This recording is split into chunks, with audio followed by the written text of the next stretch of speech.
G'day guys, how are you? I hope you're all doing very well. This afternoon I'm going to be doing a review of a drama from Denmark, Danish language English subs, released in the year 2012, directed by Katrine Wiedemann, and this movie is called A Caretaker's Tale. So a story to A Caretaker's Tale. You've got this caretaker, aka janitor, who is in charge of maintenance around this apartment complex. Now he's not very good at his job because he's miserable at life. He drowns his sorrows with a lot of alcohol each day because his wife has divorced him. They're going through a divorce settlement of possessions, and his son just got out of prison. His son is a drug addict, so he doesn't trust him, and the only person that keeps him company is his friend, who's equally as depressed in life as he is. So one day he's doing some maintenance around this apartment complex when he comes across an empty apartment, and on the floor is a mysterious naked lady. Now this lady is doing nothing, she doesn't say anything, she just looks at him. As she's laying down, she can't walk, and he thinks that this is very strange, so he says, "You can't be here, you have to leave," but she doesn't leave. And so after a while they start this sexual encounter that brings them very close to each other, and this guy thinks that maybe she's the missing piece in his life. So as word gets out around the townspeople of what this girl is and what she's capable of, it's going to get this duo a lot of unwanted attention, and what that attention is something you're going to have to find out for yourself, because that's as far as I'm going with my synopsis. Now my thoughts on A Caretaker's Tale. I didn't know what to expect with this movie, but what I got was an absolutely fantastic film. Now this is not yet another example of Scandinavian brilliance. I thought this movie was so much more than just a love sort of romance film. It has so many themes depicting today's society and how we look upon women, how some of us look upon women. And it immediately reminded me of, exploitation of women. Say, for example, the porn industry.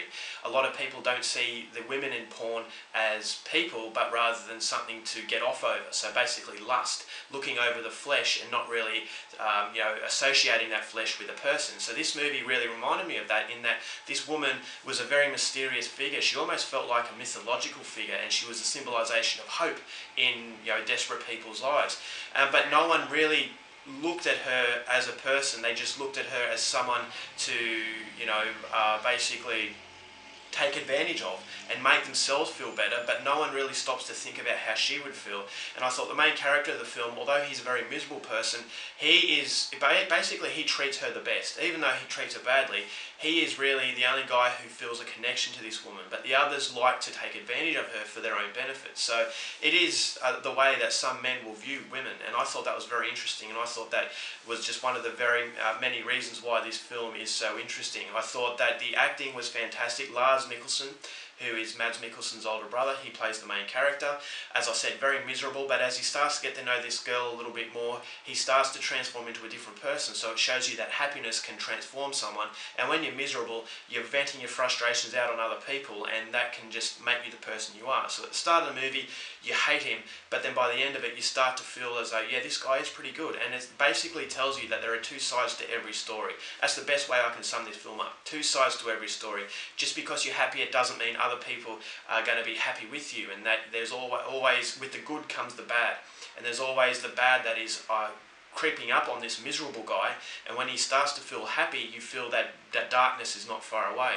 So it's a very grim film, it's a very disturbing film, but at the same time it is a very mythological type of film. It feels like a fantasy type of movie, and it doesn't make it obvious that it's that, but it just has that feeling that it's sort of like this woman is an otherworldly presence. She's not only this beautiful looking female, but she's also a symbolisation of light in people's lives. Everyone apart from her is very unhappy. They don't really express their joy very much, but she is just a smiling figure, and she just feels like she is the happiness in otherwise a miserable world. And so the movie has a lot of layers to it. It's not just a simple film. On the surface, it is a very simple film, but underneath it is a very layered film that will make a lot of people talk. It's a very disturbing film. It's a very depressing film, but at the same time, as I said, two sides to every story. Although you feel that the movie's depressing, there's also a strange uplifting value to it. So I haven't seen one of these films that make you feel so, mixed in emotions. You don't know how you should feel about this film, and it made it a very difficult movie to review. So hopefully I've done a good enough job to gain some curiosity for you, because it really is a symbolisation of how good Scandinavian cinema is, and it's just, you never know what to expect with a Scandinavian film. Whether it's from Denmark, Norway or Sweden, you just don't know, because there is so much more put into it. So the cinematography of this film, very dark, grungy. It reminded me of another Danish film called The Pusher, which was set in the seedy, low-life area of Copenhagen. And I really like the idea of setting it in this scenario because, as I said, this girl is the only one that's happy, but she feels like she's from a different place. And so when she mixes with those other people, it makes it just a really disturbing ride because you've got themes of prostitution, you've got themes, as I said, of objectifying women, and then you've also got themes of happiness and misery. And so it all adds up to a very, very unsettling experience, but at the same time a very strange experience and an uplifting one as well. So overall, for A Caretaker's Tale, I'm going to give it 4.5 stars because it makes you think, and it doesn't dictate what you should be feeling, whether you should be feeling sad or happy. It mixes both in together, and as I said, it's very unsettling, but at the same time quite uplifting as well. So 4.5 stars for The Caretaker's Tale. Definitely go out there and see it. Alright guys, that's my review. Hope you enjoyed it. Till next time, and I'll see you later. Bye.